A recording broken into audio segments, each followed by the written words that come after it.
Hello, this is Herbert Glenn Peters asking the question, how did the United States of America get such a great start?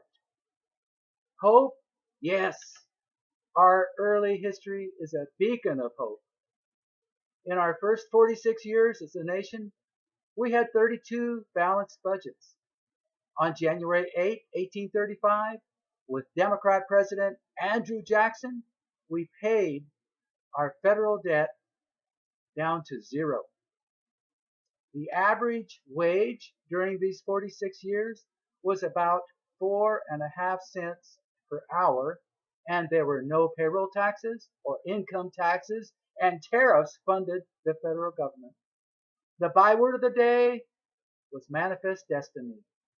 I interpret this to mean we are unusually happy and want to share the joy.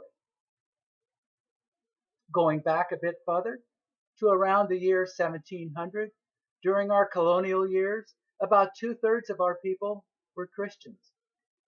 And in our New England churches, the clergy gave election messages and taught people biblical principles regarding government. Alice Baldwin authored the book, The New England Clergy and the American Revolution Brought to Our Attention the Above Information, and she also said of the clergy, their theories and even their phrases reached the ears of the townsmen and countrymen. Repetition, though through so many years, must have driven the ideas and phrases home until they became part of the warp and the woof of New England thought. I believe that we got our great start because most of the people were Christians and their churches were interactive with the people on issues in their elections and in government affairs. In addition, some of the 19th century presidents were willing to say no to unconstitutional bills.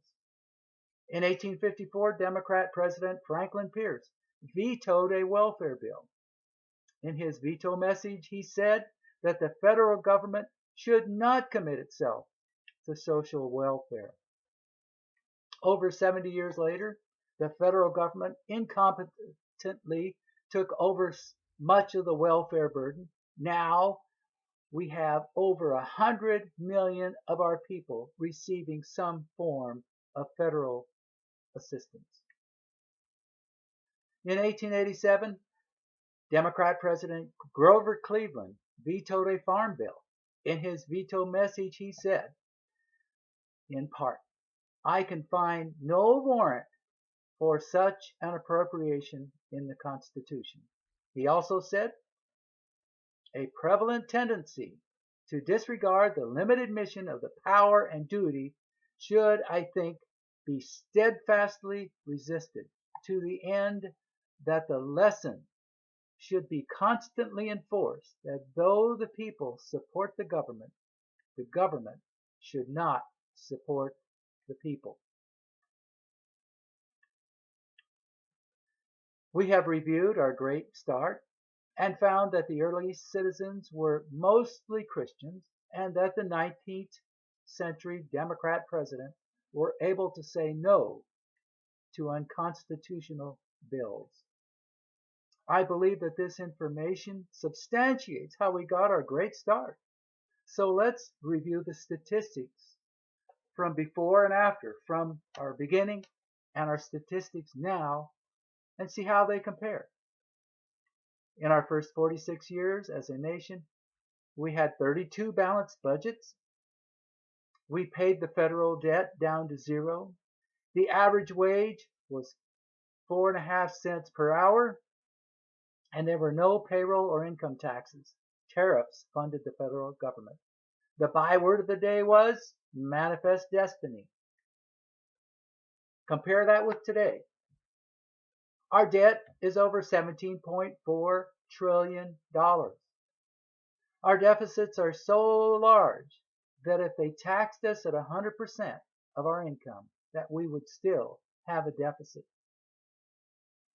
Our last balanced budget was posted 57 years ago in 1957 during the Eisenhower administration. Congress has spent our Social Security and Medicare trust fund savings creating an unfunded liability of an amount estimated to be $128 trillion. Note that these two programs are not a part of the enumerated powers given to the Congress in the Constitution. They are therefore unconstitutional and must be phased out of existence. 23% of our workforce is unemployed, and poverty is on the rise. What we are doing today is not sustainable. What should we do to restore our government to the Constitution? I believe that our best hope is to learn from history, and I believe our churches should help us in this effort, and hopefully we can elect representatives, senators, and presidents that will restore our government to compliance with the United States Constitution.